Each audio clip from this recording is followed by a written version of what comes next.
The smell of roasted turkey filled my parents' dining room, but it couldn't quite cover the tension that had been building since I walked through the door 3 hours ago. I sat at the far end of the mahogany table, the same table where I'd eaten countless childhood dinners, back when things were different, back when I was still trying to earn their approval. "So, Sarah," my mother began, her voice dripping with false sweetness as she passed the cranberry sauce to my brother Marcus. "Still working at that office building downtown?" I took a sip of water, keeping my expression neutral. "His mom. Same place. Still as a receptionist?" My father didn't even look up from carving the turkey. His tone suggested he already knew the answer and found it disappointing. "I work at the front desk, yes." Marcus snorted into his wine glass.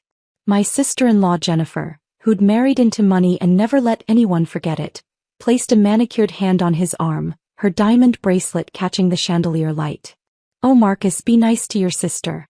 Not everyone can be a regional sales director like you." "I'm just saying," Marcus leaned back in his chair. "It's been 5 years since college? And you're still answering phones?" "I was managing a team of 15 by year 3. Marcus is being considered for vice president of sales next quarter," my mother added proudly, beaming at my brother. "The youngest VP in the company's history." "That's wonderful," I said quietly, taking a bite of mashed potatoes. My father finally set down the carving knife and fixed me with that look, the one that had made me feel small my entire childhood. "Your mother and I are just concerned, Sarah. You were supposed to be something.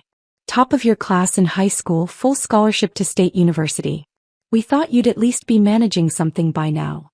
Instead, she's still greeting visitors and transferring calls," Marcus said, shaking his head. "Did you even try to move up?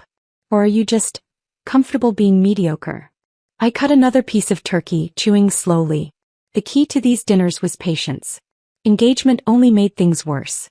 "Maybe she likes it," Jennifer offered, though her tone suggested she couldn't imagine why anyone would.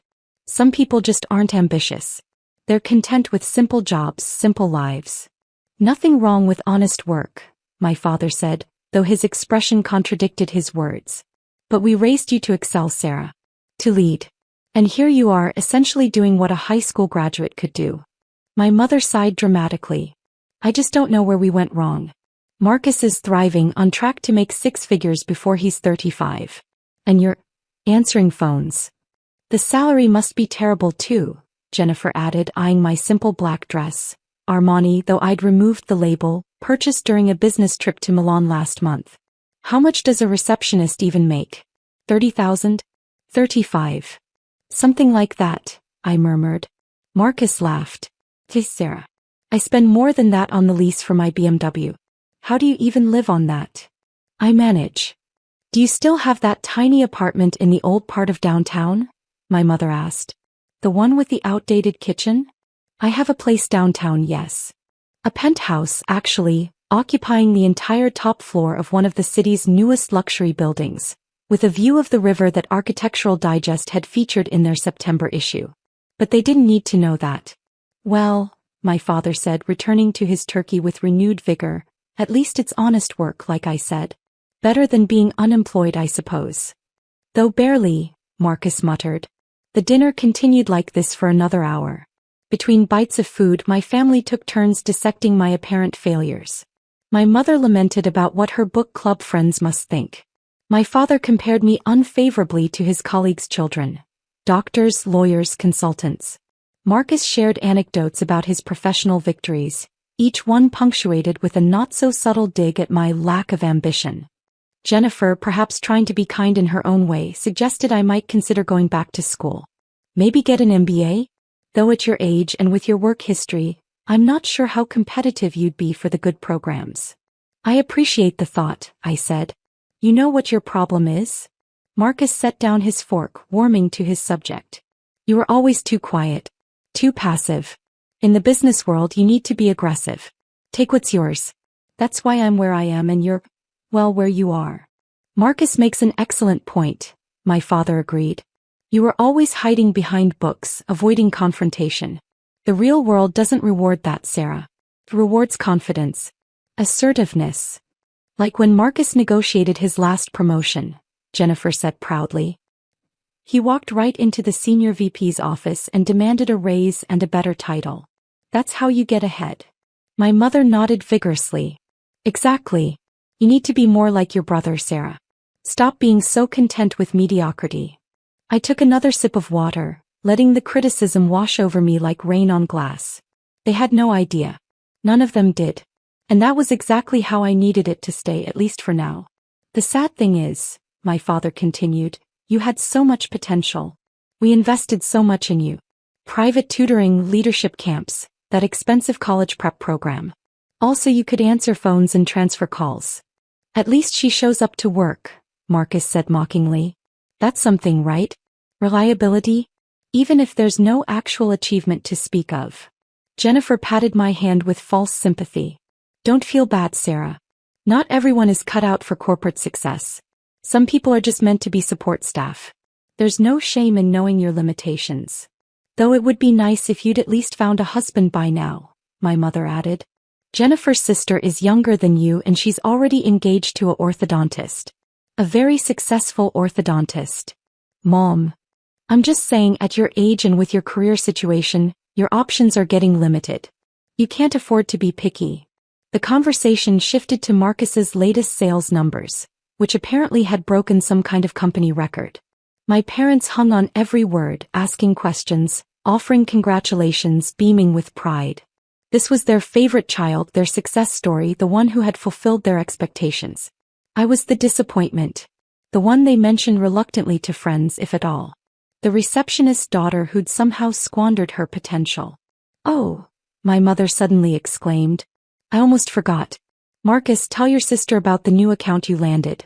The big one. Marcus grinned, clearly relishing the chance to showcase another victory. Right. So you know Tech Dynamics? The software company. I knew Tech Dynamics very well. They were one of our subsidiaries acquired 2 years ago for $840 million. I landed their corporate training contract. 3-year deal worth about $200,000 in commission for me personally. That's impressive, I said, and I meant it. The training division was lucrative, even if he didn't know he was ultimately selling to a company I owned. The best part. Marcus leaned forward conspiratorially. I've got a meeting scheduled next month with their parent company's procurement team. If I can land that contract, we're talking millions in revenue.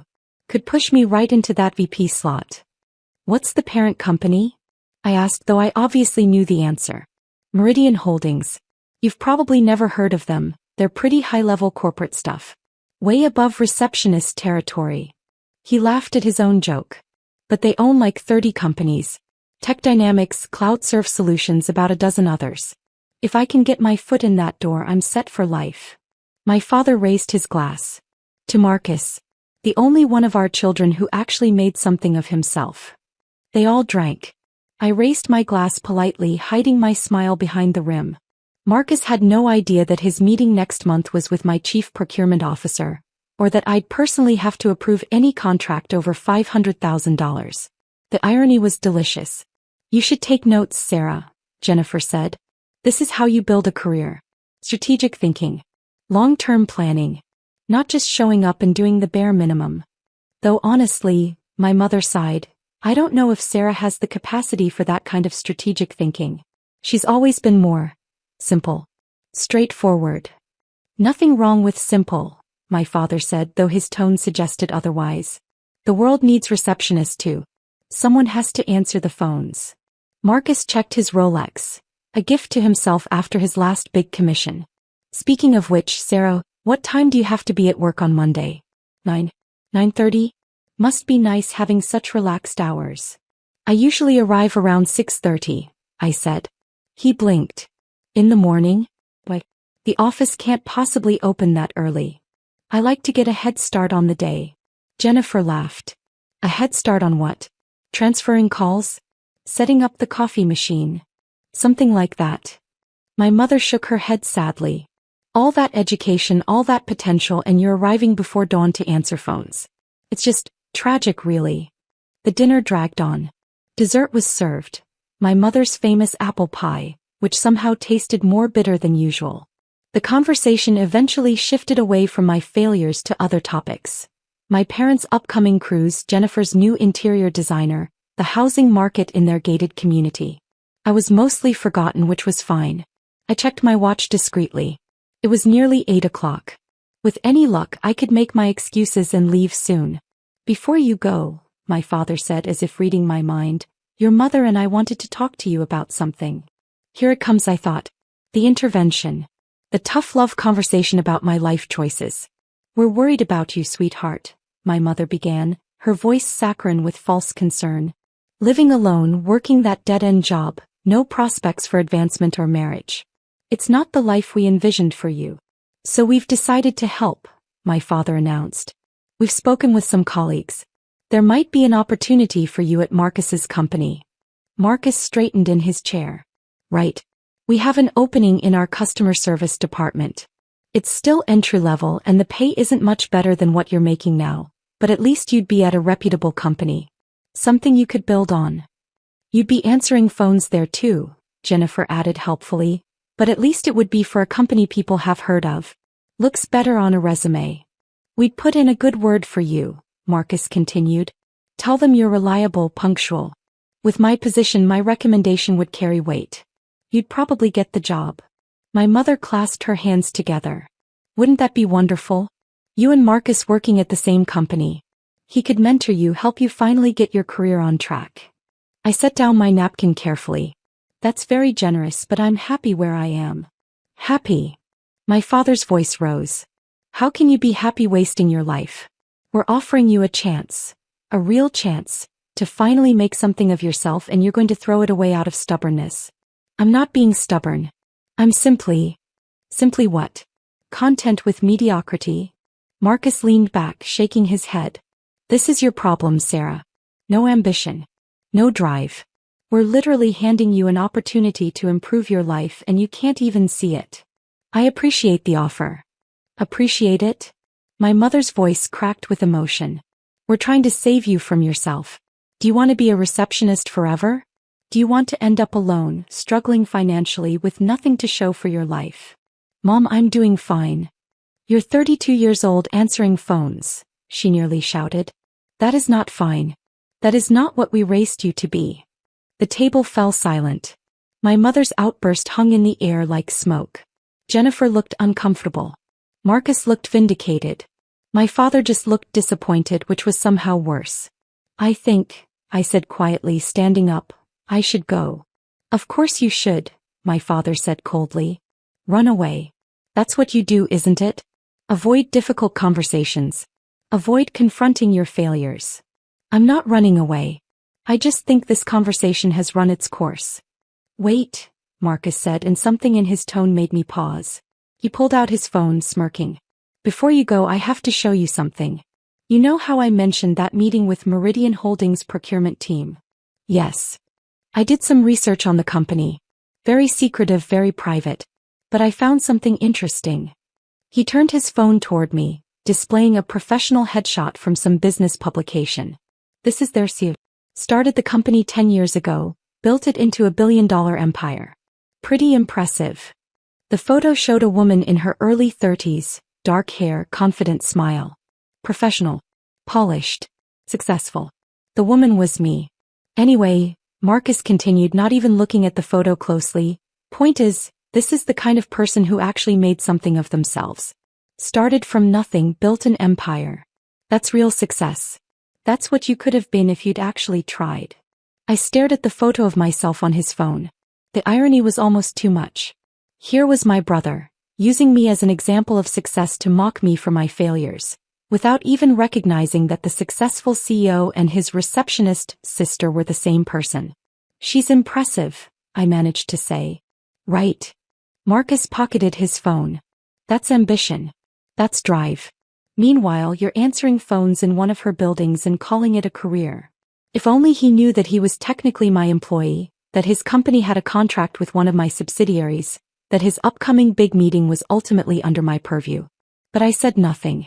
I'd learned long ago that sometimes the best response was silence. I really should go, I said, gathering my coat. My mother stood up, dabbing at her eyes with a napkin. Fine. Leave. Run away from people who actually care about you. But don't come crying to us when you're 50 and still answering phones, wondering where your life went. I'll take that risk. I was halfway to the door when it happened. The doorbell rang, sharp and insistent. My father frowned, checking his watch. Who could that be at this hour? Before anyone could move, the door opened. I'd forgotten to lock it behind me when I arrived, and my executive assistant Michael Chin rushed in, slightly out of breath, his usually immaculate suit jacket askew. "Ma'am," he said urgently, his eyes finding me immediately. "Thank God I found you. I've been calling your personal line for the past 20 minutes. The room froze. Every eye turned to me, then to Michael, then back to me. "Ma'am," my mother repeated, her voice faint. Michael didn't notice the family staring at him. He was too focused on the crisis at hand. "The board has been trying to reach you. The Singapore merger. There's been a complication. The Premier Bank is threatening to pull their funding unless the CEO personally guarantees the terms. They need you on a video call with their executive team in 30 minutes. "Michael," I said quietly, trying to signal him to stop. But he was already continuing, pulling out his tablet. "And the Tech Dynamics quarterly review has been moved up to Monday morning.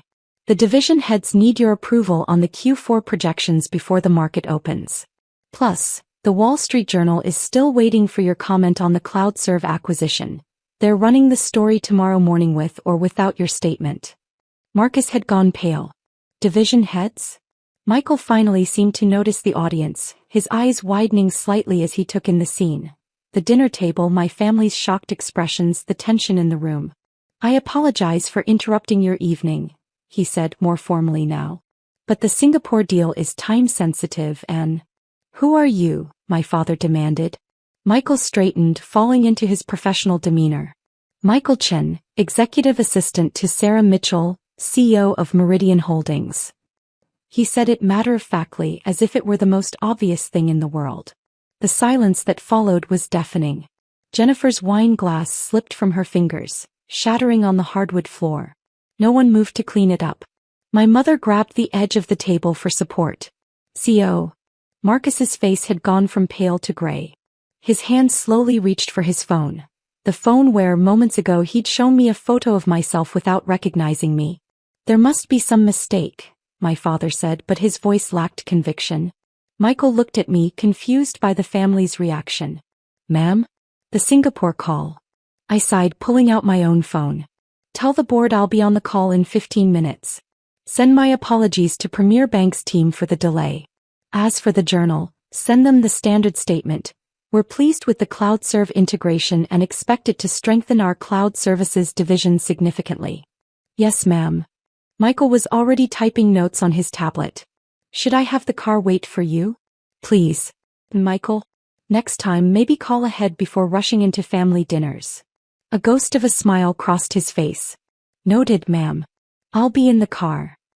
He nodded politely to my stunned family and left as quickly as he'd arrived.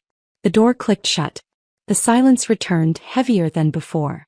Marcus was staring at his phone, his hands trembling slightly. He'd obviously pulled up the photo again, looking at it more carefully this time. Comparing it to the woman standing in his parents' foyer. The resemblance was undeniable. The woman in the photo and his receptionist sister were the same person. "You're—" he started but couldn't finish the sentence. "The CEO of Meridian Holdings," I confirmed quietly. "Yes. But you told us you were a receptionist." My mother's voice was barely a whisper. "No," I corrected gently. "You assumed I was a receptionist. I work at the front desk of Meridian Tower, you said." I confirmed that I work at the front desk. The front desk of the executive floor. Where my office is. My father had sat down heavily, his face pale. The executive floor. The top floor, actually. The entire top floor. Jennifer was still frozen, staring at the broken wine glass at her feet as if it represented her understanding of reality. Marcus found his voice, though it came out strangled. "But, that meeting I mentioned. The procurement team. That's your company." "Yes. And Tech Dynamics. That's one of our subsidiaries. I approved the acquisition personally 2 years ago." He looked like he might be sick. "The commission I was so proud of. The contract I landed. I was selling to my own sister's company." "Technically you were selling to a company that my company owns, but yes, essentially." My mother had found her voice again. Why didn't you tell us? I met her eyes calmly. When would you have liked me to tell you? Between comments about my dead-end job and my wasted potential? Or perhaps during the lecture about how I need to be more like Marcus? That's not fair, my father protested weakly. Isn't it? I kept my voice level, emotionless. Every family dinner for the past 5 years has been the same. You assume, you judge, you criticize. And I let you because honestly your opinion of my career stopped mattering to me a long time ago. But why hide it? Marcus asked, and for the first time he sounded genuinely confused rather than mocking. If you're that successful, why not just tell us? Because I wanted to see, I said simply. I wanted to see if you could love me, respect me, value me as a person, not as a resume, not as a collection of achievements, but as your daughter. Your sister. I paused. Apparently you can't. The words hit them like a physical blow. My mother's hand went to her mouth. My father looked away. Even Jennifer seemed to grasp the weight of what I'd said. Sarah. My mother began. It's fine, I said, and I meant it. I stopped needing your approval years ago. I built Meridian Holdings from nothing. A small tech consulting firm I started in my bedroom with money from tutoring jobs. No family investment. No connections. Just work. 10 years ago, my father said slowly, doing the math. You were 22. 23 actually. I incorporated the month after graduation. Marcus was scrolling through his phone frantically, pulling up articles, press releases, financial reports. The Singapore merger Michael mentioned. That's the Apex Digital deal. I read about it in the journal last week. $800 million. $840 million, I corrected. We got them to come down on the price. And CloudServe. Jennifer whispered, finally finding her voice. That acquisition was in the news. They said it was one of the biggest tech deals of the year. Second biggest in our sector, I said. We would have been first, but Microsoft beat us on timing. My mother sank into a chair, looking lost. But how? How did we not know? I keep a low profile. Meridian Holdings is privately held. I own 70% of the equity, with the rest divided among early investors and key executives. I don't do press conferences. I don't attend galas. I work. The apartment we mocked, my father said, his voice hollow. The tiny place with the outdated kitchen. Is a 6,000 square foot penthouse that I designed myself. The outdated kitchen is actually a custom installation by a James Beard award-winning chef's design team. Architectural Digest featured it. And your clothes, Jennifer added, staring at my simple black dress with new understanding. That's not department store, is it? Armani. I have a personal shopper in Milan. Marcus was still scrolling, his expression growing more horrified with each article he found. You're listed as one of the 30 most influential tech CEOs under 40. Forbes estimated your net worth at, Jesus Christ, Sarah. Forbes tends to underestimate, I said. They don't have access to our private financials. How much? My father asked, though he sounded like he was afraid of the answer. I'd rather not say. Let's just say that Marcus's BMW could fit comfortably into my monthly entertainment budget. Marcus looked at his phone, then at me, then at his phone again. His face had gone from gray to green. The meeting next month. The procurement team. You're going to be in that meeting. I approve all contracts over $500,000 personally, I confirmed. So yes, I'll be reviewing your proposal. The implications were hitting him now, visibly, like waves crashing over him one after another. He'd spent the entire evening mocking his sister's lack of ambition, bragging about a sale to her subsidiary, planning to impress her procurement team with his skills, never knowing that she was the one who would ultimately decide his fate. Oh God, he whispered. Though I should mention, I continued, that procurement decision will be based entirely on merit. If your proposal is competitive and serves Meridian's interests, I'll approve it. I don't mix family with business. Thank you, he managed, though he looked like he wanted to throw up. My phone buzzed. A text from Michael. Car ready. Board waiting. I need to go, I said, pulling on my coat. The Singapore deal won't negotiate itself. Wait. My mother stood up, reaching out to me. Please, Sarah. We need to talk about this. We need to. No, I said gently but firmly. We don't. You've made your feelings about me quite clear over the years. The only thing that's changed is your awareness of my bank account. But I'm still the same person I was when I walked in here tonight. The same person you spent 3 hours belittling. We didn't know, my father said weakly. Exactly. You didn't know, and you treated me like a failure. Like someone to be pitied and lectured and offered pity jobs. I looked at each of them in turn. What does it say about you that you only respect me now that you know I'm wealthy? None of them had an answer. Sarah, please, my mother tried again, tears streaming down her face now. We're your family. Are you? I asked quietly.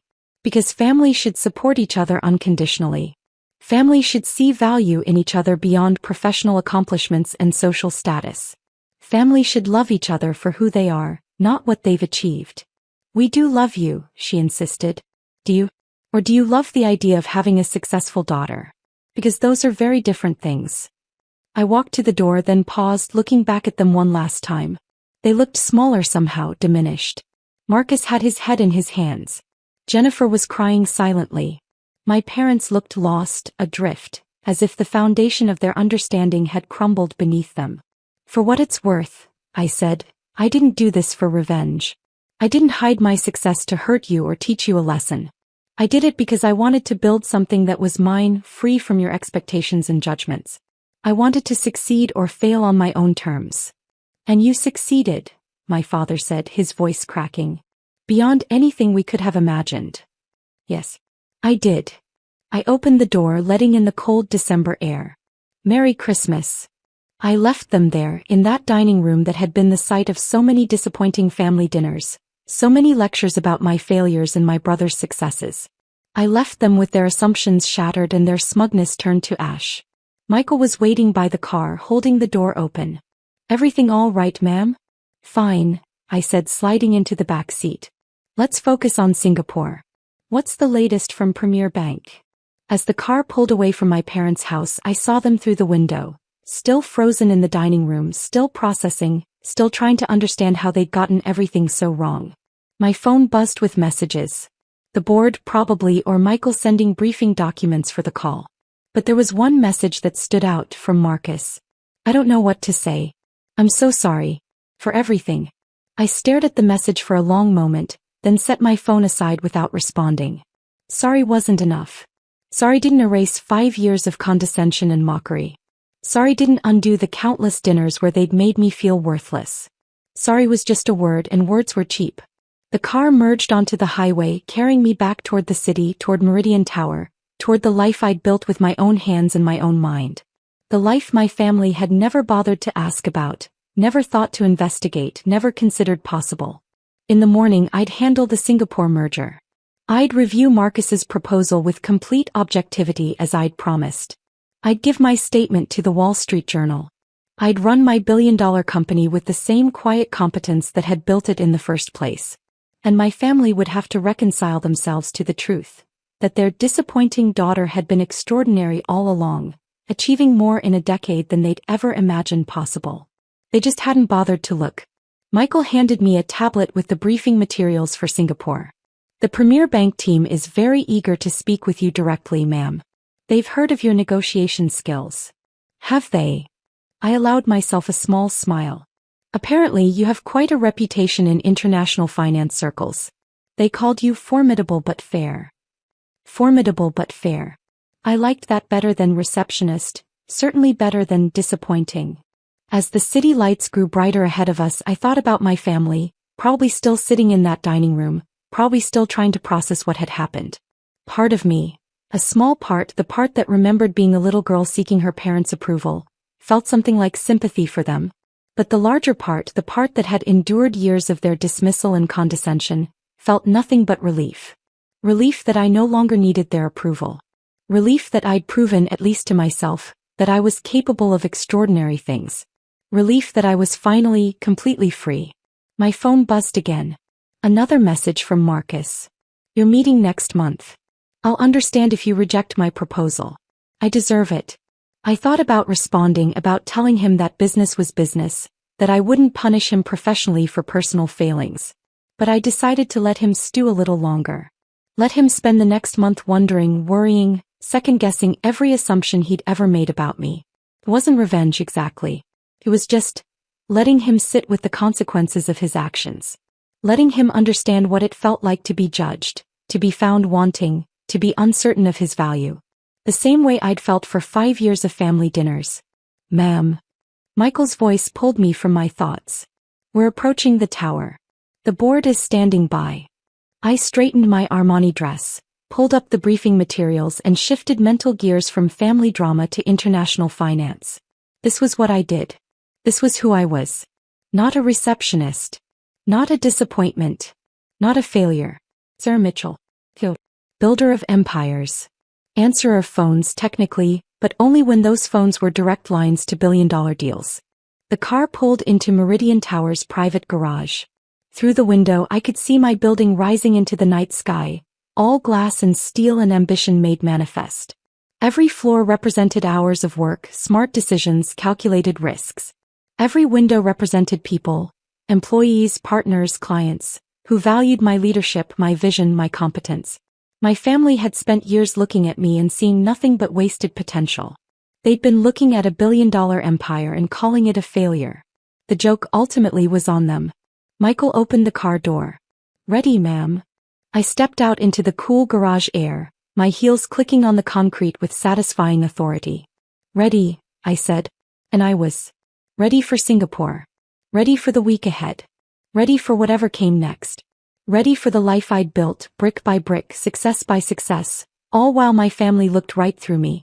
Their loss, I thought, stepping into my private elevator. Their loss entirely.